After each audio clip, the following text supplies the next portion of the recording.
Hello everyone. This video will guide you to the process of starting up with Primavera for scheduling.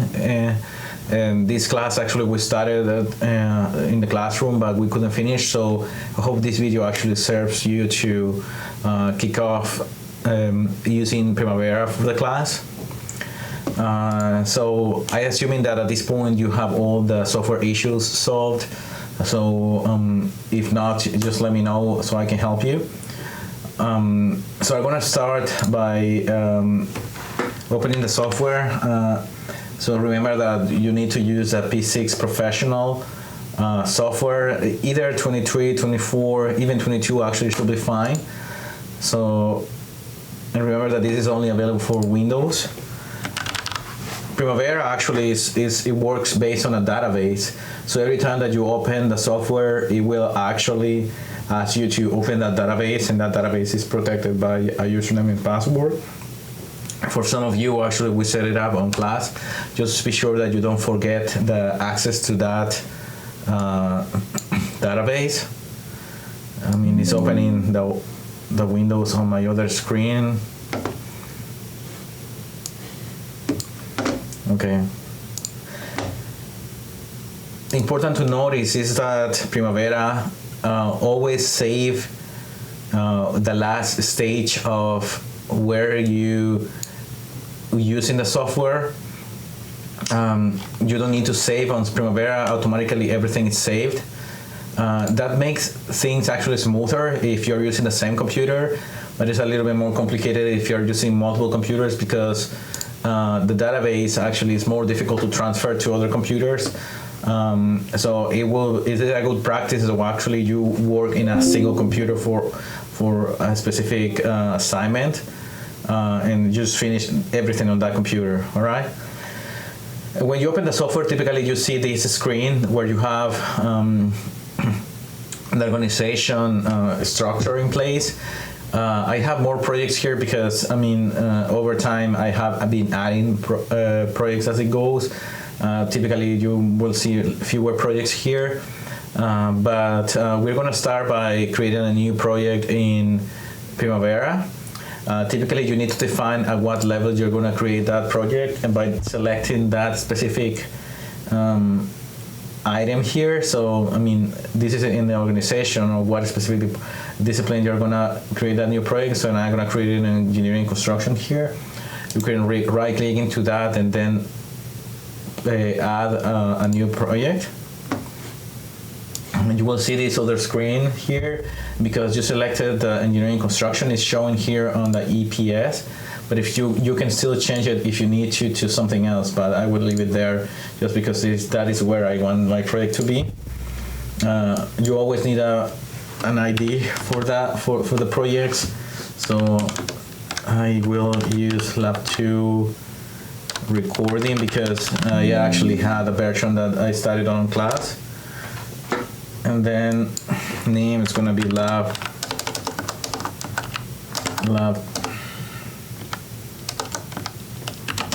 2 recording.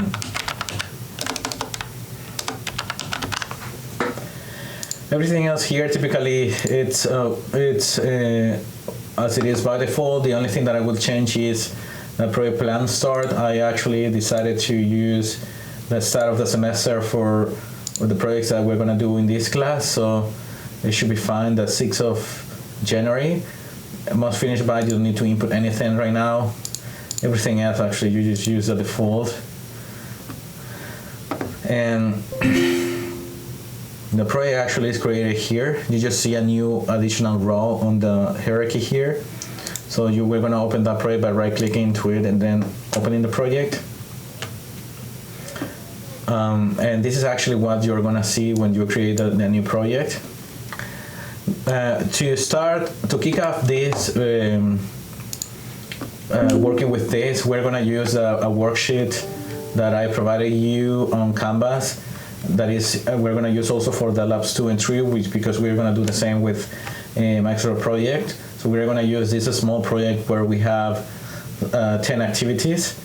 So check those on Canvas. I'm going to have this worksheet on my other screen here. So I'm going to transfer that information from the worksheet to here. So you need, and the other thing that I'm going to neglect right now is that typically you need to have a work break structure in place, a WBS. You can create a WBS here on Primavera, but for now we're just going to focus on the activities and the relationship just to start kicking off using the software, because adding activity is actually simple. And when we start to add the WBS, actually we add complexity to the schedule, which is, but that is needed actually, but we are going to do that later on a more specific project. For now, we're just going to add the activities. So how do you add the activities? And there are multiple ways to add those activities. You can right click into the schedule, and same as we did for create a new project, we will basically do the same to create a new activity. We're gonna add into it. Primavera automatically add a code for that activity. And I'm gonna add the activity name and the duration based on the worksheet. It's 7 days. All right. What you see here on the left, on the right actually, is the Gantt chart for the activities that are showing up. But right now, Primavera is not scheduling, just showing the Gantt chart as it is. And we're going to add another activity, and another way to add activities is by clicking the plus sign on the right here. I'm going to click that one, and then, but when you do that, it will show this window to create a new activity. Here, you will actually have to name it in this way. Site clearance is the next activity here. It's asking you about the WBS, but again, we haven't defined it, so we're just going to keep it there. Touch depending is okay. Finish. That's it. This is actually 5 days, so this is fine. We're going to add another activity by actually now I'm going to press my insert key on my keyboard. That automatically add a new activity, and it's going to ask you for the name. This using the keyboard, it will expedite your process because then you can do things faster. In concrete. Oops. I'm going to change the durations later. River fabrication. River installation.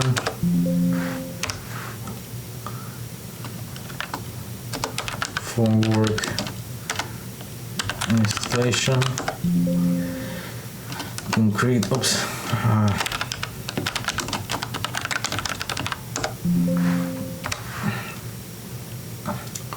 Concrete placement,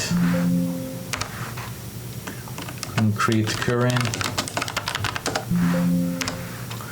backfilling, and here is 7/5/23, 5/20, 15, 7, 10, 3, and 5. Okay. So what we have here is basically all my activities with their duration, but so far I haven't added any relationship. So I'm going to add the relationships here by clicking the activity that I'm going to add. And I'm going to do it based on predecessor, so I'm going to add predecessor to the activities. So right now, A and B doesn't have any predecessor, but C actually has it. So you have to be on the activity that you're going to add the predecessors, and then in the bottom panel you have to be in predecessors, and you're going to have to click the assign button there. And then for excavation, we need both mobilization and site clearance as predecessor. So you're going to click mobilization, and you're going to assign that as a predecessor, and also site clearance. So now both of them are actually assigned as predecessors.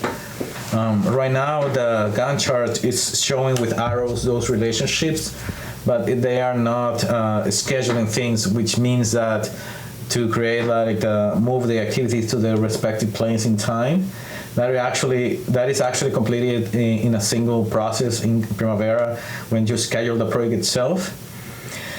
I'm gonna go to Lean Concrete. For the Lean Concrete, the predecessor is excavation. So just wanna click that one and then add that one there. Rebar fabrication, predecessor or site clearance. So rebar fabrication is site clearance. So for rebar installation, it is Lean Concrete and rebar fabrication. Lean Concrete and rebar fabrication, so both of them. You can click multiple activities by pressing the Control key when you're pressing. Then when you assign both of them, actually are assigned to the activity, and you can see, I hope so, that and you can see that the list of predecessors for that activity actually gets added into the activities that you assign. For more installation, the predecessor is Lean Concrete. Concrete placement, that is rebar installation and formwork. Concrete curing, that is concrete placement. And then backfilling, it is concrete curing. I think I made a mistake here. Backfilling, concrete curing. Okay. I think I assigned my relationships now correctly. All right. So what I'm gonna do now is schedule my my project. So I'm gonna click schedule here. But right now we are not reviewing anything else, so let's just go with what we have as default. Okay. And what Primavera does is that, again, it's actually doing the math that we typically do with in the network diagrams, and based on that, it identifies the activities that are critical, including like the critical path, and highlight those with the activities in red. Activities in green are typically activities that have float. As we understand it, these activities can be delayed to some extent without delaying the project itself. All right. And so far, take notice that we actually use simple relationships here, so it's only finish to start relationships. But obviously, we can use all the other type of relationships in Primavera. So for problem 1 of the worksheet, I mean, this is actually it. I mean, this is what is the outcome of that. Let me show you. All right, so this is actually what it is. We're gonna do some changes to problem 1 based on the problem 2, that now it adds different kind of relationships. All right.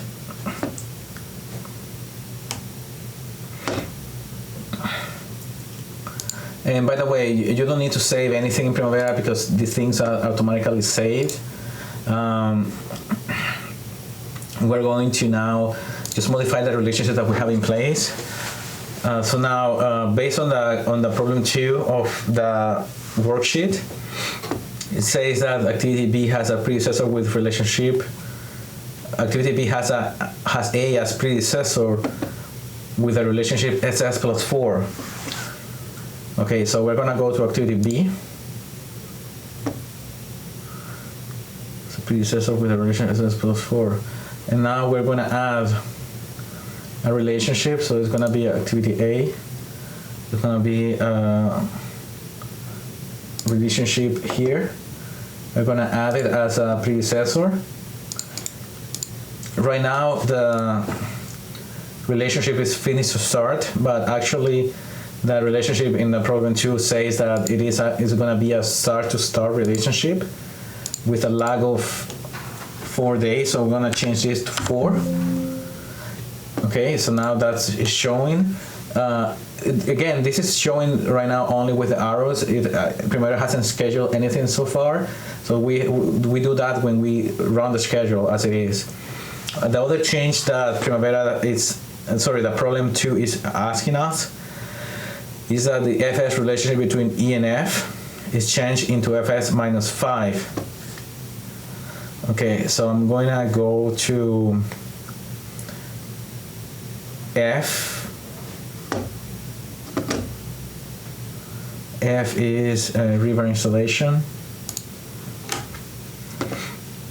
and then E is river fabrication. So this relationship, right now Fs is okay, but we're going to add minus 5 of flag.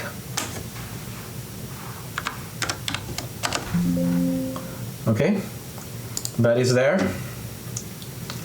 And then the other change is activity I, which is concrete curing, is removed. Remember, we actually saw this on class that concrete curing, typically it is a non-action activity, so we're going to remove it. And just in case,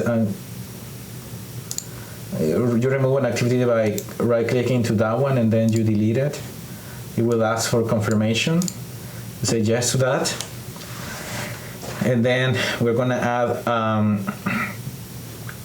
a relationship between the concrete placement and backfilling. It's going to be, there's going to be a relationship there, but it's going to be a Fs plus 3. So, and the 3 is for the 3 days that we're going to have for curing. Okay. Oops. By the way, Primavera, you can actually show different columns. Right now it's just showing start, finish, actual finish, start. And you can add more columns as needed. So I'm going to add a column for predecessors. So, okay, again, so you can actually add columns by right-clicking into the titles of the columns and then click columns, and then this window will pop up. Here you click here in the title of the options, and then you click find to type a specific thing that you want to find. So I'm just going to type predecessors. I'm going to type predecessors, not details. And I'm gonna then move this one to the right. It's now going into my list of columns, and then I'm gonna put it all the way to the end. Just because I don't remember exactly what predecessor details shows. I'm gonna add it to, and then I'm gonna click OK to this. And then what you see is basically, oh, that's interesting. Okay. So it's adding all my relationships, and actually predecessor details is showing the different lags and more specific type of relationships between my activities, which is really helpful when you are doing this scheduling from relationships given. Okay. Okay, so you can add multiple columns as needed. And you can remove columns in the same way by removing things from the list. So I'm going to remove my predecessors because I think predecessor details actually is what I need. And then that is actually what it is. You might actually need to do this of removing and resizing columns as needed, because when you are printing the schedule typically on PDF, what you see on here is what is going to be shown on the PDF that you're going to print. So it's important to take some time to detail this. Right now, the other thing that I haven't scheduled my project, so I'm gonna do it with the new relationships in place. And basically, there is a slight change. I think something changed as well on the duration of my project itself. Remember that I added activity relationship between mobilization and site clearance. Nowadays, our start-to-start relationship with 4 days of lag. That just makes sense for site clearance to have some buffer of time before you start, after you mobilize to the project, to the site, and so on. And then remember that we removed the concrete curing, and now we have the lag between concrete placement and backfilling. The other thing is that typically you need to adjust the time scale of your schedule as needed, because right now, I mean, it is okay for what we see here, but maybe if we want to change the time scale to maybe see more details in terms of time, maybe I need to change my day interval to maybe weekday. Let me see if, yeah. So in this case, then I will be able to see with more detail the specific dates of my schedule. All right, so I mean, for a schedule like this that is small, maybe this is actually okay, but maybe for schedules that maybe are in a bigger scale, you may actually need to do the opposite, to lower the scale to see, to compress the view of the Gantt chart to less detail to see the overall duration of the project. So maybe I'm going to month and week, maybe even lower than that, so quarter of month. So it's more compressed. So this is important when you are adjusting things to when you are printing. So you are seeing what you need on that schedule. Right now I'm gonna leave it on this that I see more detail, because I think this is showing up all my schedule as it is. All right. Okay, so this is actually what it is for the lab in terms of